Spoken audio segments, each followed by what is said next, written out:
ఈరోజు దేశానికి స్వాతంత్రం వచ్చిన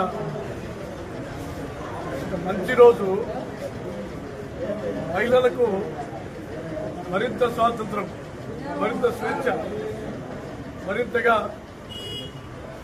మరి గ్రామాలు కానీ, జిల్లాలు కానీ, రాష్ట్రం కానీ వాళ్ళ వ్యక్తిగతంగా, కుటుంబపరంగా, వ్యాపారపరంగా, విద్యాపరంగా లేదు సాంస్కృతిక పరంగా బయట స్వేచ్ఛగా ఎటువంటి ఖర్చు లేకుండా తిరిగేదానికి రాష్ట్ర ప్రభుత్వము, కూటమి ప్రభుత్వము, చంద్రబాబు నాయుడు గారు, లోకేష్ గారు మహిళలందరికీ కూడా ఉచిత బస్సు పథకాన్ని ప్రారంభించడం జరిగింది.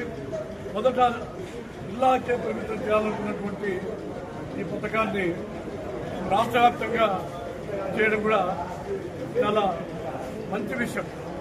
ఎందుకంటే ఇది అద్భుతమైనటువంటి రాష్ట్రం, ఎన్నో ప్రాముఖ్యమైనటువంటి ప్రాంతాలు ఉంటాయి.